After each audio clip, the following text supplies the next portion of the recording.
Hi friends, అందరికీ నమస్తే. మేము వచ్చేసి ఈ వీడియో చేయడానికి గల కారణం, ప్రతి సంవత్సరం మేము మెట్పల్లి దగ్గర వెల్లుల గ్రామం అని ఉంటుంది. అక్కడ ఎల్లమ్మ తల్లి వెలిసింది.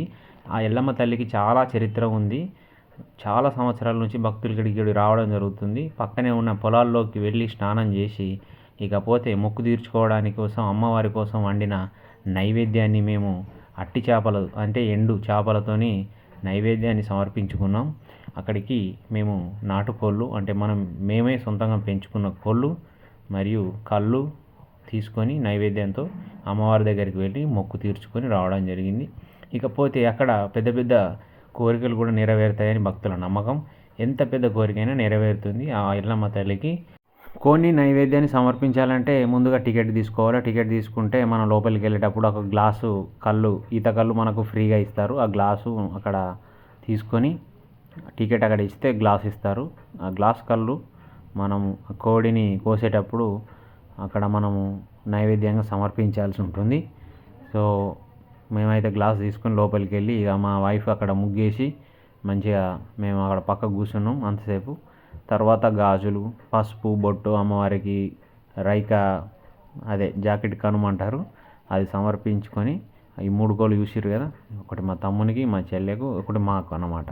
సో 3 నాటుకోళ్ళు మేము తీసుకొని పోయి కోసుకొని రావడం జరిగింది. సో ఇక మీరు ఎప్పుడన్నా ఎల్లమ్మ తల్లికి నైవేద్యం సమర్పించుకున్నట్టయితే, ఎల్లులకు వెళ్ళినట్టయితే కామెంట్లో తెలపండి.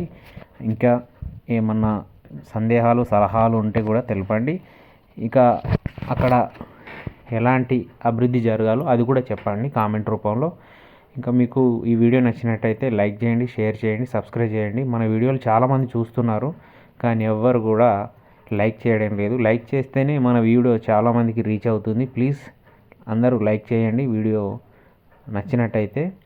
ఇక పోతే ఎలాంటి వీడియోలు చేయాలో అది కూడా కామెంట్లో తెలపండి. Thanks for watching. ఇంకపోతే ఈ నైవేద్యం సమర్పించుకొని మేము రిటర్న్ అక్కడికి వెళ్తున్నాం. అక్కడ చెట్టుకి ముడుపులు కట్టుకోవడం జరిగింది ఉంటారు. ఇక మాకు కూడా పెద్ద కోరికను ఉంది, అది నెక్స్ట్ వీడియోలో చెప్తాం. ఇక చికెన్ కాల్చి మరీ కట్ చేయడం జరిగింది. ఇక పొయ్యి మీద మసాలా రెడీ అవుతుంది. మసాలా మరిగేలోపు మేము అప్పుడప్పుడు మధ్యలో 2-3 గ్లాసుల ఈతకళ్ళు తాగడం జరిగింది. ఇంటికడికి వెళ్ళి తీసుకుపోయిన ఈతకళ్ళు మా నాటుకోడి కాంబినేషన్లో అదిరిపోయింది. ఇంకా పోతే సాయంత్రం వరదాకా అక్కడనే ఉన్నాం. ఎందుకంటే చాలా రోజుల తర్వాత బయటకు రావడం జరిగింది. అందరం కలిసి ఫ్యామిలీ మొత్తం బయటకు వచ్చి ఎంజాయ్ చేయడం జరిగింది. ఇక నా వైఫ్ నాటుకోడి వండింది. ఫస్ట్ నన్నే వండమంది, కాకపోతే నేను చాలా రోజులు అవుతుంది నేను వండలేను. ఇక ఇంటికాడ వండినాం కాబట్టి కొంచెం కట్టెల పొయ్యి మీద వండుడు కొంచెం కష్టమే, కొంచెం భయంగానే వండింది. కానీ మంచిగా వండింది. దాని కాంబినేషన్లో మక్కటుకులు, అరిపాలలు, ఈతకళ్ళు, ఇంకా దామ్ అయిపోయింది. దావత్ అయితే సూపర్ అయింది. ఫుల్గా ఎంజాయ్ చేసి రావడం జరిగింది. మీకు కూడా పెద్ద పెద్ద కోరికలు ఉంటే అక్కడికి వెళ్ళి మొక్కుకొని రండి, తీరుతాయి ఖచ్చితంగా.